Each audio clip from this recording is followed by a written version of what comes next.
Welcome back to Your Voice, Your Power. In our last video, we covered the basics of caucus night. Today, we're getting to the heart of how you gain real influence, becoming a delegate. This is your ticket to being in the room where decisions are made, where candidates are chosen, and where platforms are solidified. At your precinct caucus, one of the main orders of business is to elect delegates to the Senate District Convention. Think of your Senate district as a collection of precincts in your area. Your precinct gets to send a certain number of delegates proportional to your population. So how do you become one?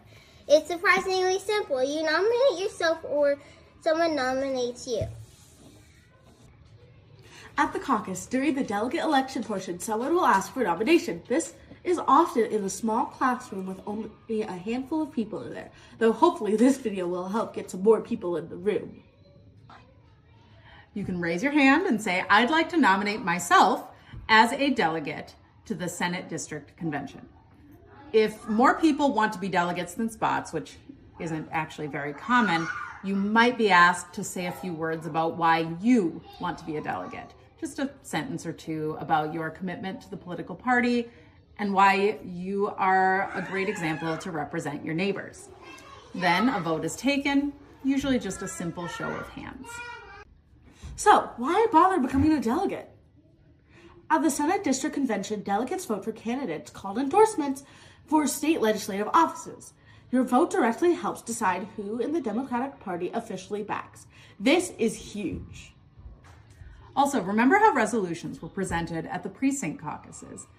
Well, now at the Senate District Convention, we get to vote on which ones matter to us.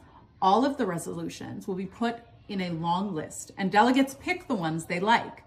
Basically, it's like putting a check mark next to them as you vote. Delegates can speak in favor or against certain resolutions that were presented at the precinct caucuses to determine which ones our community cares about before the vote is taken. If you brought a resolution to your local caucus and you really want it pushed forward, being a delegate will really help you move it through the levels of the party, because then you can speak on its behalf and help it pass to the next level.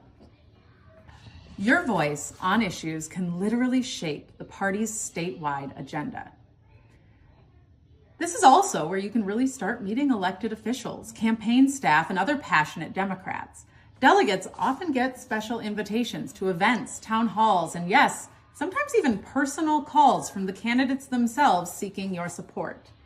You move from an anonymous voter to a recognized party activist. Now, the delegate path doesn't stop at the Senate District Convention. If you're elected as a delegate there, you then have the opportunity to be elected as a delegate to the Congressional District Convention.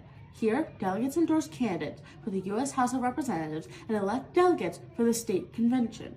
This is a big one for Minnesota. Delegates endorse statewide candidates, governor, attorney general, etc., adopt the statewide Democratic platform, and elect delegates to the Democratic National Convention.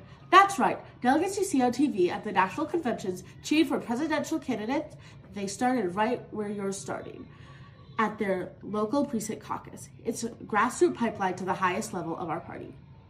Being a delegate is a commitment, but it's an incredibly rewarding one. It means attending a few conventions throughout the year, usually on weekends, but the impact you can have is immense.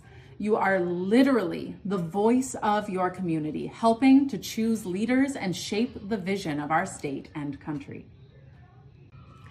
Being a delegate gives you a surprising amount of power. You get your name on a delegate list. Candidates know who you are and will reach out for your support. Your ideas, if championed, can become part of the party's official stance. And you becoming a leader in your community, helping to guide the Democratic Party's direction. So when you get to your caucus on February 3rd, don't just observe. Be ready to raise your hand and say, I want to be a delegate. It's easier than you think. And the impact can be truly profound. In our next video, we'll show you how to effectively propose those resolutions we talked about, how to turn your passion into concrete policy ideas. See you then.